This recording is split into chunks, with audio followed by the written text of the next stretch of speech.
जरूर करिएगा। चलिए पहला सवाल आपके सामने है। ये पूछ रहे हैं 1854 का वुड्स डिस्पैच मुख्य रूप से निम्नलिखित में से किस विषय से संबंधित था। इन्होंने सवाल को बहुत ही ज्यादा आसानी से या फिर बहुत ही ज्यादा आसान करके पूछा है। इसको एक और नाम दिया जाता है क्या? Magna carta of English education, इस नाम से भी जाना जाता है, इंग्लिश एजुकेशन इन इंडिया। तो ये शिक्षा से संबंधित है।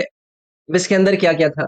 इस डिस्पैच के अंदर कुछ चीजें रिकमेंड करी गई कि भाई आपको अपने एजुकेशन के सिस्टम को बेटर बनाने के लिए यूनिवर्सिटी लेवल पर और प्राइमरी लेवल पर कुछ कुछ चेंजेस करने पड़ेंगे। जैसे कि इन्होंने कहा कि भाई आप क्या करिए, बॉम्बे में, कैलकाटा में और मद्रास में तीन इंपॉर्टेंट यूनिवर्सिटीज को स्टैब्लिश कीजिए, स्थापित कीजिए।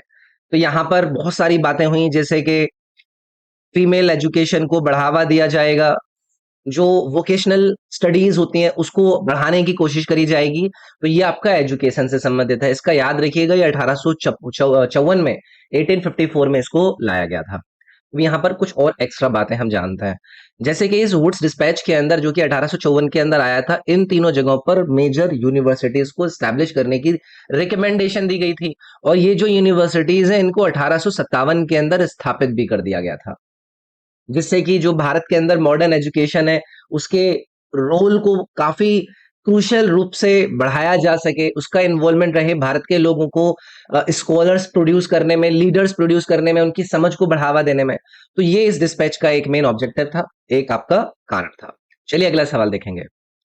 अगला सवाल है, जीएनपी यानी कि ग्रॉस नेशनल प्रोडक्ट यदि सकल राष्ट्रीय उत्पाद पिछले वर्ष की तुलना में 16% अधिक है और जो मुद्रास्फीति है यानी कि इन्फ्लेशन है उसकी दर 9% है, तो अर्थव्यवस्था में उत्पादन कितने प्रतिशत बढ़ा है?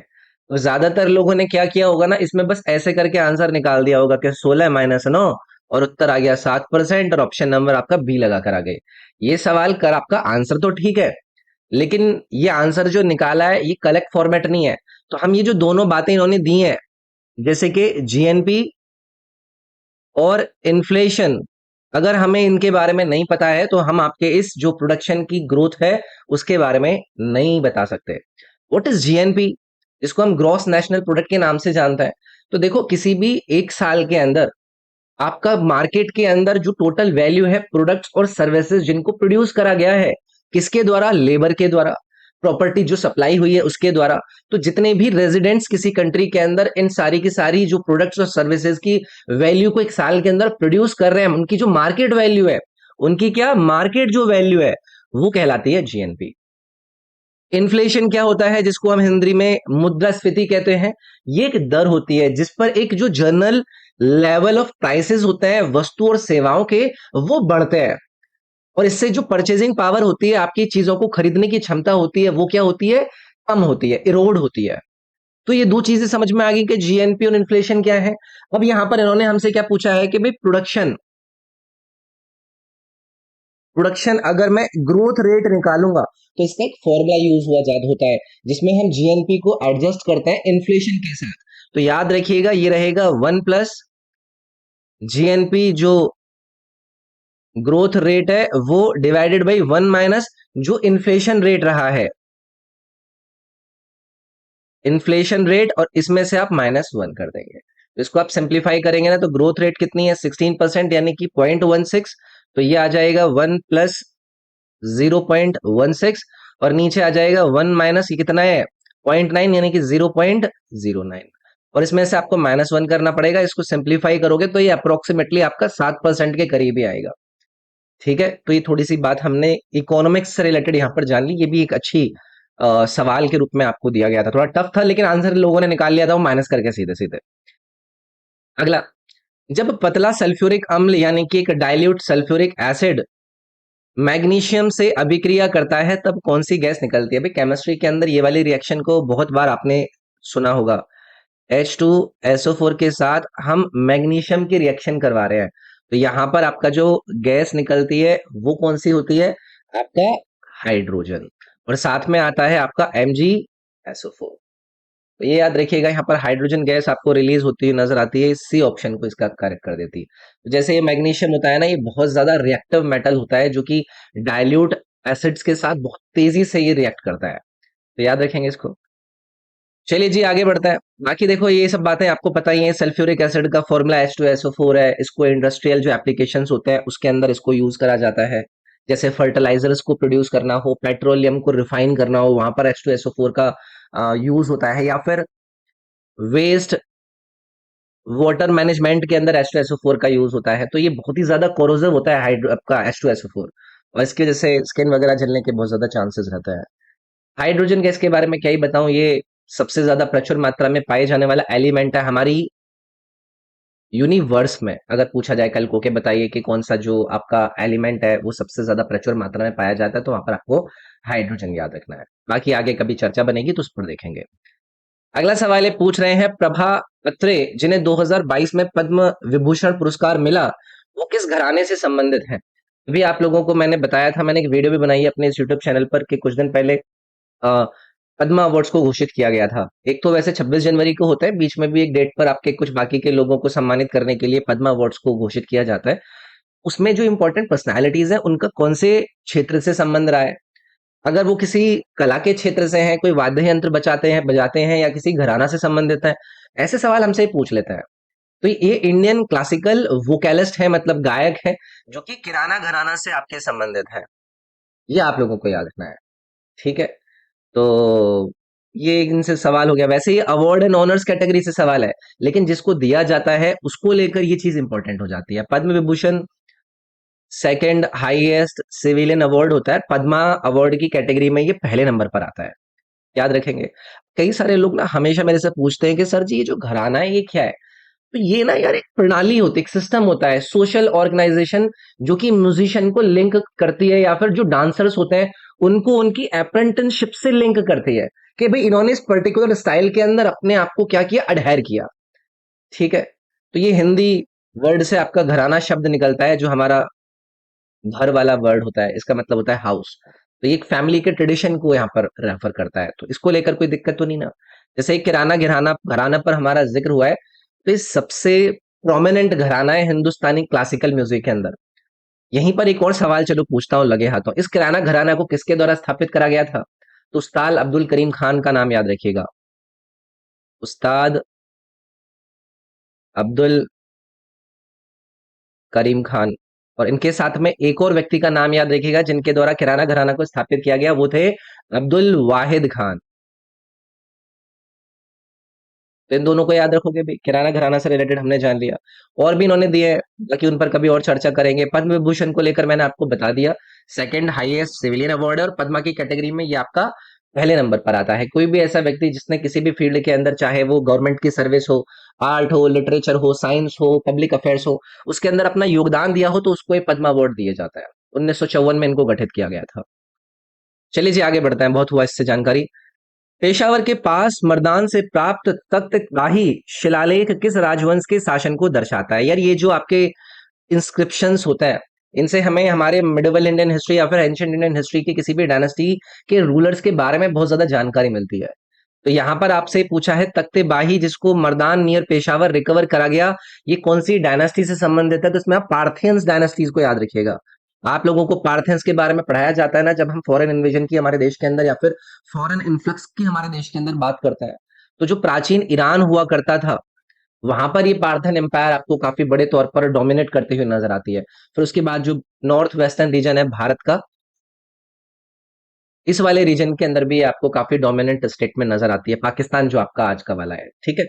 तो ये इससे संबंधित है, तख्ते बाही करके इसको रेफर किया गया। पार्थेन डायनेस्टी के बारे में ये आपको आइडिया देती है। अभी जो तख्ते बाही है, ये क्या है? ये एक आर्कियोलॉजिकल साइट है, जो कि एंशियंट बुद्धिस्ट मोनेस्ट्री के रूप में आपको देखने के लिए मिलती है पाकिस्तान के अंदर। तो इस साइट को लेकर भी कभी कभी जिक्र होता रहता है। पार्थियंस को लेकर ऑलरेडी पहले मैंने कई बार आप लोगों के साथ डिस्कशन किया है। इसको कई सारे नामों से जाना जाता है, जैसे इसको अर्साखेड एम्पायर या फिर डायनेस्टी के नाम से भी जाना जाता है। तो ऐसी चीजें कभी कभी पूछ लेते हैं। ईरान से इसका संबंध रहा है, ताकि इस पर कभी आगे चर्चा बनेगी तो डिस्कस करेंगे। अगला है, निम्नलिखित में से कौन सा भारत में निजी क्षेत्र का उद्योग है, यानी कि प्राइवेट सेक्टर इंडस्ट्री के अंदर से आपको देखने के लिए मिलता है। यार प्राइवेट सेक्टर इंडस्ट्री हो या फिर पीएसयू यानी कि जो पब्लिक सेक्टर इंडस्ट्री है, उन दोनों के बीच में तो डिफरेंस हमें पता ही होगा कि कौन क्या होता है, किसके अंदर क्या क्या काम होता है। तो यहाँ पर इन्होंने आपको Tata iron and steel company का नाम दिया है। ये आपकी क्या है, एक प्राइवेट सेक्टर इंडस्ट्री है। इसको आप याद रखिएगा। 1907 के अंदर इसको स्थापित करा गया था। इसका हेडक्वार्टर भी याद रखिएगा, ये मुंबई महाराष्ट्र के अंदर इसका हेडक्वार्टर है। टाटा ग्रुप का एक पार्ट है, एक भाग है, तो याद रखेंगे इसको लेकर। ठीक है। इसके अलावा और भी कंपनियों के नाम दिए हैं, जैसे कि स्टील अथॉरिटी ऑफ इंडिया है। तो ये क्या है भाई, ये एक पब्लिक सेक्टर अंडरटेकिंग है, यानी कि सरकार की इसके अंदर हिस्सेदारी है। और भारत के अंदर जो लार्जेस्ट स्टील मेकिंग कंपनीज होती हैं उसमें से आपको देखने के लिए मिलती है। भारतीय सरकार इसको ओन करती है। इसको 1954 में स्थापित किया गया था। इसका हेडक्वार्टर कहाँ है भाई, न्यू दिल्ली में। तो ऐसी छोटी मोटी चीजें याद रखिएगा। ऐसे ही ऑयल इंडिया लिमिटेड, ये भी पब्लिक सेक्टर अंडरटेकिंग है। हाइड्रोजन एक्सप्लोरेशन की सेकंड लार्जेस्ट कंपनी के रूप में हमारे देश के अंदर नजर आती है। तो इन चीजों को बाकी कभी डिस्कस करेंगे, लेकिन फिलहाल हमने यहाँ पर सिर्फ प्राइवेट सेक्टर इंडस्ट्री के बारे में पूछा, जो कि Tata iron and steel company थी, जिसमें कि कोई सरकार की हिस्सेदारी नहीं है। भारत में पहली बार प्रो कबड्डी लीग की शुरुआत कब हुई? जो भी लोग कबड्डी को काफी अच्छे से फॉलो करते हैं उनको पता है, 2014 से इस प्रो कबड्डी लीग को स्टैब्लिश किया गया था। इसका उद्घाटन हुआ था। इसका उद्देश्य यही था कि भाई जो स्पोर्ट्स कबड्डी है उसको क्या करा जा सके, पॉपुलराइज करा जा सके, उसको ज्यादा से ज्यादा देश के लोग खेले, अंतरराष्ट्रीय प्लेटफॉर्म पर ये वाला गेम खेला जाए, तो इसलिए ये इंपॉर्टेंट है। इससे पहले ना, मतलब 2014 के अंदर आने से पहले 2008 में या 6 में ना एशियन गेम्स के अंदर कबड्डी बहुत ज्यादा फेमस रहा था। तो उसके बाद लोगों ने सोचा कि भाई इसको थोड़ा सा मतलब और प्रमोट किया जाए। चलिए अगला सवाल है, निम्नलिखित में से कौन सी भारतीय महिला मुक्केबाज में आईबीए की अध्यक्ष और मतदान सदस्य चुनी गई थी? तो यार ये अपॉइंटमेंट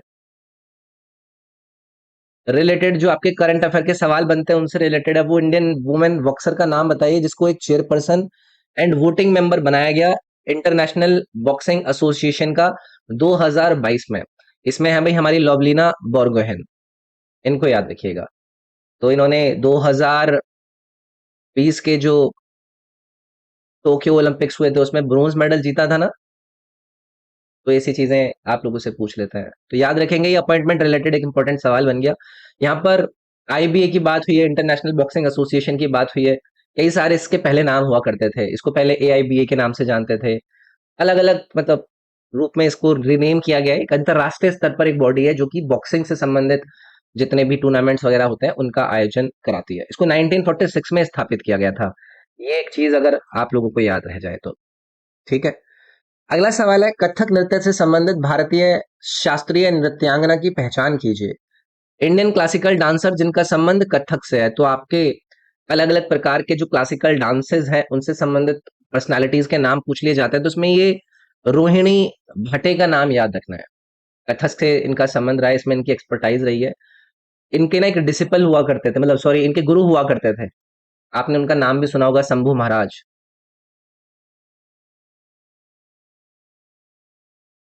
ये उनकी शिष्य रही हैं। तो ये भी चीज अगर आप याद रखें, शंभू महाराज का याद रखेंगे और रोहिणी बेटे का नाम याद रखेंगे, कुछ भी कल को हो सकता है पूछना। अगला सवाल है, निम्नलिखित में से कौन मुगल सम्राट बाबर का उत्तराधिकारी था, यानी कि successor of Mughal emperor Babur? यार ये सारी चीजें आप लोगों को पता है ना। बाबर ने ही तो हमारे देश के अंदर मुगल एम्पायर को स्थापित किया था। कब किया था? 1526 में किया था। इसके बाद इसका बेटा कौन, हुमायूं, गद्दी पर बैठता है इस आपके मुगल एम्पायर की। तो यहाँ पर ही आपका ऑप्शन नंबर डी करेक्ट हो जाता। तो ये हुमायूं के टाइम पे बहुत ज्यादा इसको प्रॉब्लम हुई थी, क्योंकि नया नया इन्होंने अपना कंपनी खोली थी देश के अंदर। अब आसपास के लोग थोड़ा सा अटैक करते हैं, कोशिश करते हैं कि भी चलो एक बार कोशिश करी जाए इसको थोड़ा सा परेशान करने की, इसकी जगह पर कोई आएगा। फिर शेरशाह सूरी आकर इसको हड़काता है। फिर 1556 में दोबारा से आता है। ठीक है, 1530 में निकल लेता है, फिर 1556 में वापस से आता है, अटैक करता है। फिर इसकी एक्सीडेंट वगैरह हो जाता है, फिर इसकी डेथ हो जाती है। इस पर फिर बहुत बार हमने चर्चा करी है। अगला सवाल है, ब्रिटिश संसद ने भारतीय उच्च न्यायालय अधिनियम किस वर्ष में पारित किया था? British parliament introduced Indian high court act in which of the following year? तो देखो, अंग्रेज जब हमारे देश के अंदर थे कई सारे एक्ट आते रहते थे, उसी में से ये है इंडियन हाई कोर्ट्स एक्ट। इसको ब्रिटिश पार्लियामेंट के अंदर इंट्रोड्यूस किया गया था 1861 में। इंपॉर्टेंट है। और इसी एक्ट के जरिए जो भारत के अंदर हाई कोर्ट है उनको पहली बार क्या करा गया था, स्थापित करा गया था। तो जो पहले supreme court of Calcutta, Bombay और मद्रास हुआ करते थे ना, उनको रिप्लेस करके ये हाई कोर्ट्स फिर सामने आए थे, जिससे कि जो ओरिजिनल जुरिस्डिक्शन होती है उसके अंदर एक बहुत बड़ा चेंज होता है, और भारतीय जो न्याय प्रणाली है उसके अंदर एक ही बहुत बड़ा शिफ्ट आपको देखने के लिए मिलता है। 1861 से संबंधित है। ठीक है, चलिए आगे बढ़ेंगे। भारत का निर्वाचन आयोग निम्नलिखित में से किस वर्ष स्थापित किया गया था? हम इलेक्शन कमीशन ऑफ इंडिया की फाउंडेशन की बात कर रहे हैं। इसको स्थापित करा गया था 25 जनवरी को, और इस साल कौन सा है? ये है 1950। इंपॉर्टेंट है। तो क्या होती है भाई इलेक्शन कमीशन ऑफ इंडिया यानी कि निर्वाचन आयोग? ये ऑटोनोमस संवैधानिक अथॉरिटी है जो कि हमारे देश के अंदर नेशनल और राज्य लेवल पर होने वाले जितने भी एडमिनिस्ट्रेटिव इलेक्शंस होते हैं उनको क्या कराती है? ये कराती है, मतलब उनको कंडक्ट कराती है।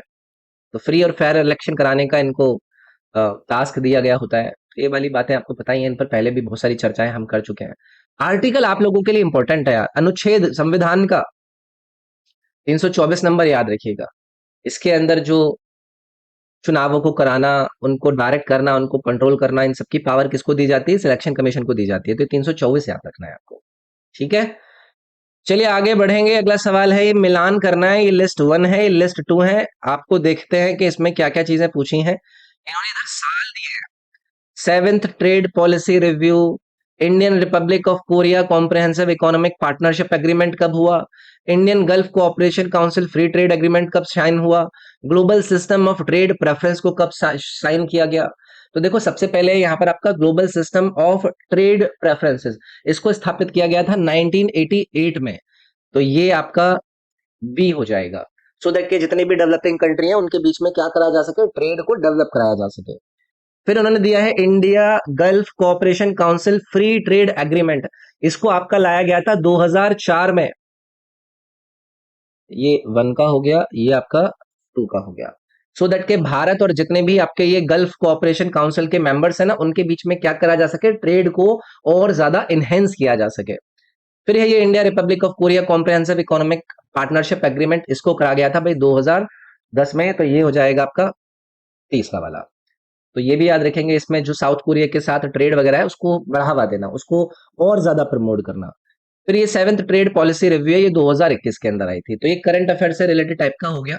2021 के अंदर इस ट्रेड पॉलिसी रिव्यू के ऊपर बहुत ज्यादा बात हुई थी। ये डब्ल्यूटीओ ने इस पॉलिसी को रिव्यू किया था कि इंडिया की जो ट्रेड पॉलिसी और प्रैक्टिसेस है वो कैसी होती है, उसको हम और बेटर कैसे कर सकते हैं, कैसे सपोर्ट कर सकते हैं।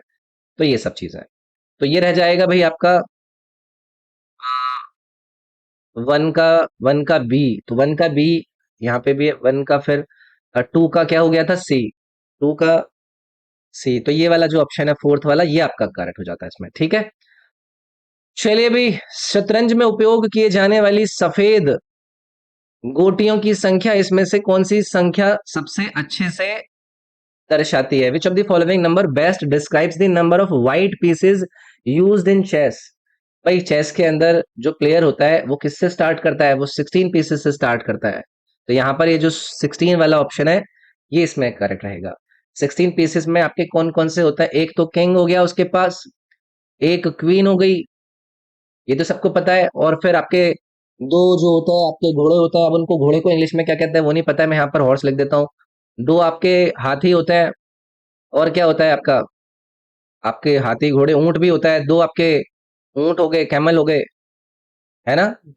तो दो, और ये 8, और 8 के आगे फिर वो 8 सिपाही होते हैं। तो 8 और 8 16, तो ये टोटल 16 क्या होती हैं? ये गोटियां होती हैं जिनको खेलते हैं। ठीक है, तो व्हाइट में भी इतने हैं और ब्लैक में भी इतने हैं।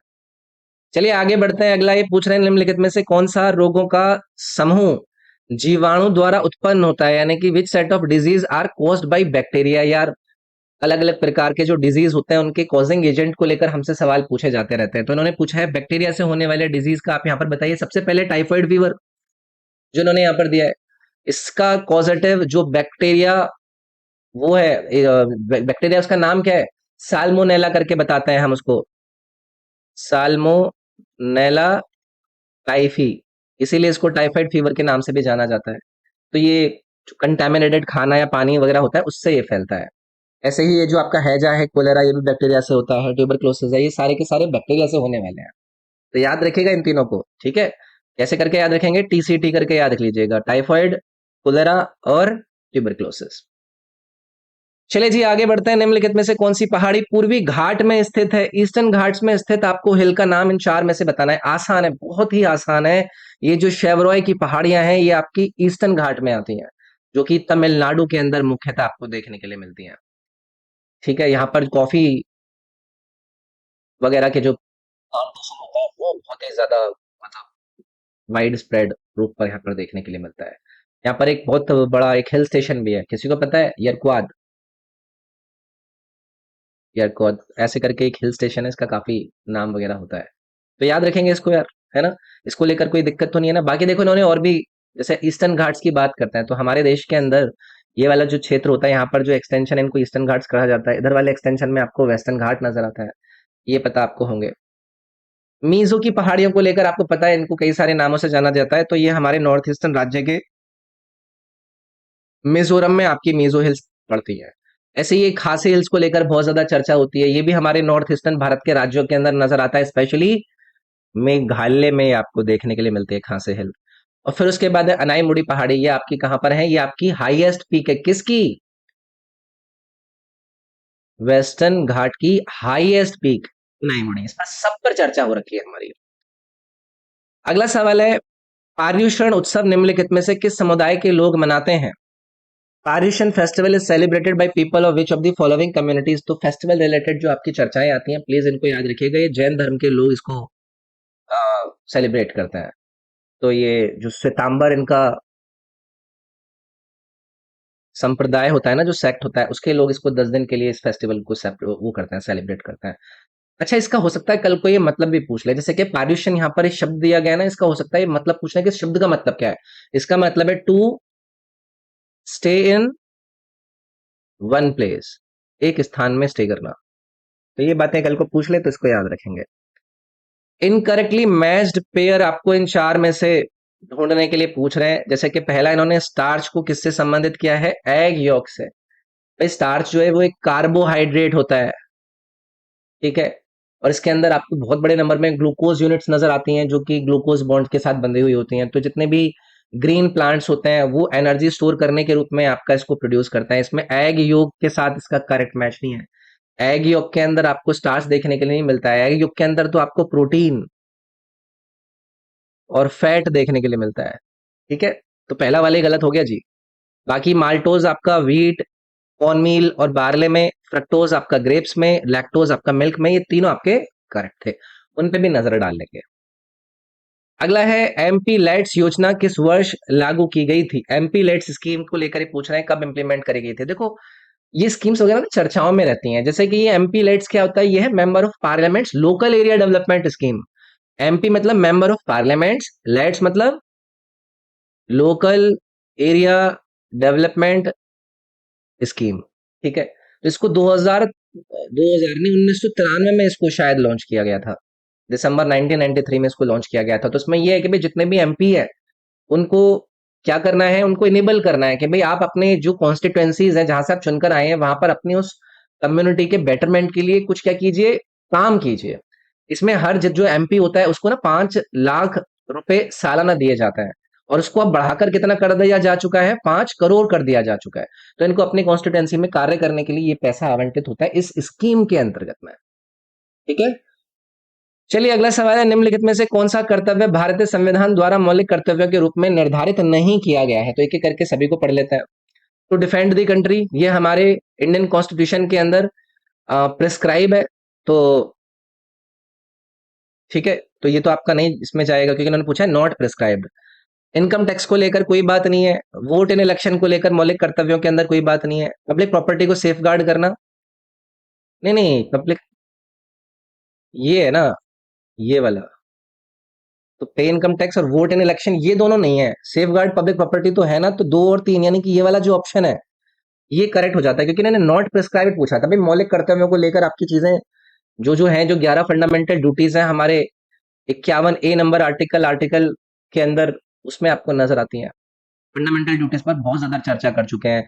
42वां संवैधानिक संशोधन जो कि 1976 में आया, उसके जरिए स्वर्ण सिंह कमेटी के रिकमेंडेशन के आधार पर इसको पहले शुरुआत में 10 थी, फिर एक और आ गई, एक और कब आई थी?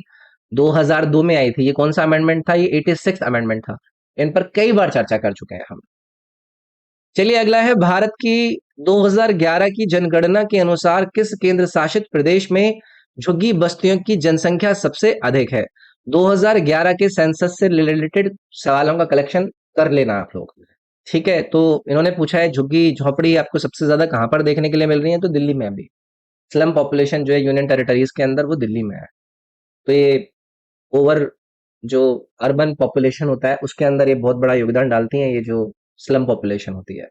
ठीक है, अगला सवाल है, Bhupen Hazarika one of the most well known personality, ये आपके कौन से राज्य से आते हैं? भूपेन हजारिका का बहुत बड़ा नाम है, ये असम राज्य के एक बहुत बड़े लेजेंडरी पर्सनालिटी रहे हैं भाई। म्यूजिक के अंदर हो, सिनेमा में हो, इनका हर क्षेत्र में योगदान रहा है। लिटरेचर में हो, बहुत बड़ा योगदान रहा है। प्लेबैक सिंगर रहे हैं, लिरिसिस्ट रहे हैं, म्यूजिशियन रहे हैं, एक कवि रहे हैं, एक फिल्म मेकर रहे हैं। तो असमी सिनेमा में इनका बहुत बड़ा योगदान रहा है। तो असम राज्य से आता है भाई भूपेन हजारिका जी। ठीक है, अगला सवाल है, the tropical cyclone in Australia are known as, तो भाई ये जो साइक्लोन्स वगैरह होते हैं इनका अलग अलग कंट्री में इनको अलग अलग नाम से जाना जाता है। तो ये जो ट्रॉपिकल यानी कि उष्णकटिबंधीय चक्रवात है, इनको ऑस्ट्रेलिया के अंदर जाना जाता है विली विलीज के नाम से। जब हम ज्योग्राफी पढ़ते हैं तो वहां पर ये आपके जितने भी ट्रॉपिकल साइक्लोन्स होते हैं इनको किन किन नामों से जाना जाता है, इन पर चर्चा आप लोगों के साथ करी जाती है। तो याद रखेंगे इसको कि इनको ऑस्ट्रेलिया के अंदर क्या कह रहे हैं? Willie villis. हुरिकेन्स की जब बात होती है तो ये आपको ट्रॉपिकल साइक्लोन्स के रूप में नजर आते हैं नॉर्थ अटलांटिक ओशियन के ऊपर और नॉर्थ पैसिफिक ओशियन के ऊपर। हुरिकेन्स इसको गल्फ ऑफ मैक्सिको में आप उठता हुआ देखते हैं, मतलब उस साइड में आपको देखने के लिए मिलता है, जिसमें अमेरिका और मैक्सिको के अंदर ये अपना बहुत बड़ा प्रभाव डालते हुए नजर आता है। ऐसे ही भाई ये टाइफून है, यहाँ पर मैं आपका यूएसए और मैक्सिको लिख देता हूँ, है ना, कल को कभी पूछ लें। टाइफून्स को लेकर भी चर्चा होती है, ये भी ट्रॉपिकल साइक्लोन्स है जो कि पैसिफिक ओशन का जो नॉर्थ वेस्टर्न वाला पार्ट है, जैसे कि आपका जापान वाला रीजन हो गया, वहां पर ये टाइफून्स आपको देखने के लिए मिल जाएंगे। या फिर जो चाइना का पूर्वी वाला भाग है, ईस्टर्न वाला भाग है, ये वहां पर उठता है, तो ये आपके टाइफून्स कहलाते हैं यहाँ पर। फिर आपको यहाँ पर इन्होंने साइक्लोन्स दिया है। साइक्लोन्स एक जनरल टर्म है जो कि एक रोटेटिंग जो ऑर्गेनाइज सिस्टम होता है क्लाउड्स का, उसके बारे में आपको देखने के लिए मिलता है। तो ये भी ठीक है, ये साउथ पैसिफिक ओशन के अंदर आपको नजर आता है। चलिए भी आगे बढ़ते हैं। कैलोरीमीटर एक छोटा कंटेनर होता है जो किसकी पतली शीट से बना होता है जिसकी तापीय चालकता अच्छी होती है? कैलोरीमीटर एक स्मॉल कंटेनर है जो कि थिन शीट ऑफ किसके साथ मिलकर बना होता है जिसकी थर्मल कंडक्टिविटी बहुत अच्छी होती है? तो भाई ये कॉपर का बना हुआ होता है। ठीक है, कॉपर को उसकी जो थर्मल कंडक्टिविटी है उसको लेकर बहुत अच्छे से जाना जाता है। तो इसको जितने भी हीट ट्रांसफर के अंदर क्रूशियल एप्लीकेशंस होते हैं वहां पर आप कॉपर को यूज करते हैं। ठीक है, अब जैसे कैलोरीमीटर का इन्होंने यहाँ पर जिक्र किया है, तो कैलोरीमीटर जो होता है वो क्या होता है? एक आपको हीट जो एसेंशियल चाहिए उसका एक क्विक और एक्यूरेट मेजरमेंट करने का काम करता है। तो ये कैलोरीमीटर तांबे का बना हुआ होता है, उसको लेकर यहाँ पर सवाल बन गया। ये है भाई इस शिफ्ट का जीके जीएस का अंतिम सवाल। प्रधानमंत्री किसान सम्मान निधि योजना में लाभार्थियों को हर साल कितनी राशि प्रदान की जाती है? हर योजना से संबंधित जो आपके फैक्ट है वो आपको पता होने चाहिए। प्रधानमंत्री किसान सम्मान निधि योजना के बेनिफिशरीज को कितने पैसे हर साल प्रोवाइड करे जाते हैं? तो भैया ये केंद्रीय सरकार की स्कीम है, भारतीय सरकार ने इसको लॉन्च किया था, जिसमें 6,000 रुपए पर ईयर जितने भी फार्मर फैमिलीज हैं उनको अक्रॉस द कंट्री प्रोवाइड करने की बात है। इनको 3 इंस्टॉलमेंट में प्रोवाइड कराया जाता है, 2000 करके 3 इंस्टॉलमेंट ही जाती हैं जो कि सीधे आपके बैंक अकाउंट में पहुंचती हैं। इसमें वही है कि जो किसान है उनको फाइनेंशियल सपोर्ट दिया जा सके जिससे कि वो अपनी जो क्रॉप्स वगैरह है, वैसे इतने पैसे में क्या ही होता है, बट ठीक है, कुछ ना से कुछ ठीक है। अच्छा, इसकी लॉन्च डेट पूछी जा सकती है, कब लॉन्च करा गया था इसको? 2019 में लॉन्च किया गया था प्रधानमंत्री किसान सम्मान निधि योजना। तो मिनिस्ट्री ऑफ एग्रीकल्चर और फार्मर्स वेलफेयर के अंदर